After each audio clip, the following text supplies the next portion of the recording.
আবারও নজর রাখবো সন্দেশখালীর দিকেই। আজ সন্দেশখালীতে পৌঁছে যান দুই মন্ত্রী সুজিত বসু এবং পার্থ ভৌমিক। মুখ্যমন্ত্রী মমতা বন্দ্যোপাধ্যায়ের নির্দেশেই তারা সন্দেশখালীতে যান।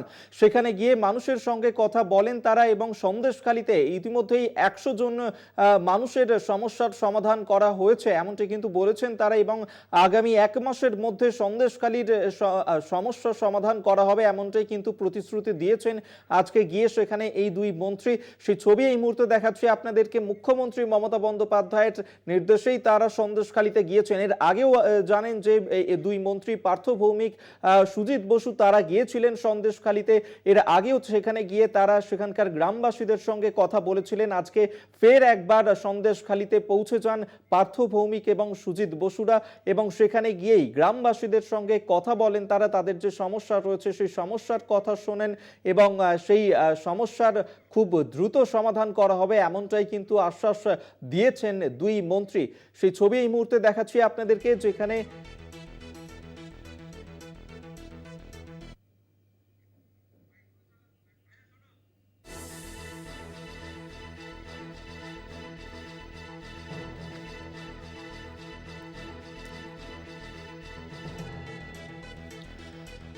দুই মন্ত্রী সুজিত বসু এবং পার্থ ভৌমিক তারা আজকে সন্দেশখালীতে যান। সেখানে গিয়ে গ্রামবাসীদেরকে আশ্বস্ত করেন এবং সুজয় মণ্ডল সিপিএম নেতা তিনিও আশ্বস্ত হয়েছেন। তিনি ঠিক কি বলেছেন শোনাবো আপনাদেরকে। হ্যাঁ, কথা বললাম, মানুষের অভাব অভিযোগের কথা শুনলাম, ওনারা শুনলেন, আমিও বললাম। যে সমস্যাগুলো ছিল সাধারণ মানুষের সেই সমস্যার কথাগুলো বললাম। এই যে জমিগুলো, হ্যাঁ অ্যারেস্ট হয়েছিলাম আমি, অ্যারেস্ট হয়নি, আমাকে অ্যারেস্ট করানো হয়েছিল। এটা শিবু হাজরা করেছিল, সেটা ওই শিবু হাজরাই বলতে পারবে কি অভিযোগে আমাকে ধরানো হয়েছিল। হ্যাঁ হ্যাঁ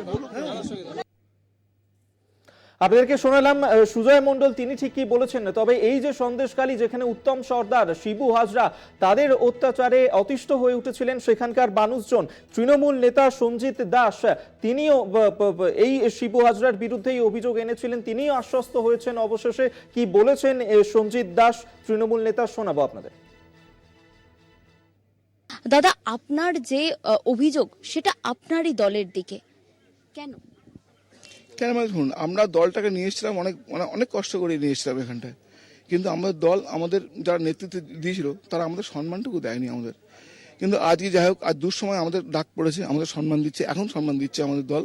কিন্তু দলটাকে আমরা খুব ভালোবাসি, এখনও ভালোবাসি, আমরা দলটাকে এখনও ভালোবাসি আমরা।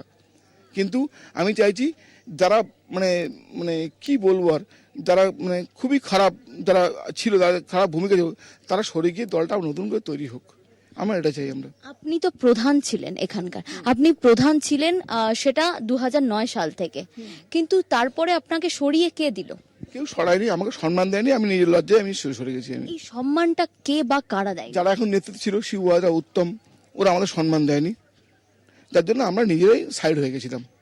আপনি বলছিলেন যে আপনাদের জমি জায়গা ভেড়ি এগুলো কেড়ে নেওয়া হতো, কিন্তু আপনি তো তৃণমূল করতেন, তৃণমূলের প্রধান ছিলেন, আপনার থেকেও ঠিক একই ব্যবহার, আপনারও একই অভিযোগ কেন? সবই একই রকম অবস্থা, ওনারা যেটা মনে করতেন সেটাই করতেন, ওটাই শেষ সিদ্ধান্ত, সেই ডিসিশন ওটাই ছিল। কে টিএমসি, কে বিজেপি, কে সিপিএম ওনারা দেখতেন না, ওনারা জমি চাই, ওনারা ভেড়ি করবেন, এটাই ওনার শেষ কথা ছিল ওদের। আপনাদেরকে শোনালাম তৃণমূল নেতা সঞ্জিত দাস তার বক্তব্য। এরপর আপনাদেরকে শোনাবো তৃণমূল নেতা সুমন মাইতি তার প্রতিক্রিয়া। তিনিও আশ্বস্ত হয়েছেন আজকে গ্রামে দুই মন্ত্রী যাওয়ার পর। কি বলেছেন তিনি সুমন মাইতি শোনাবো।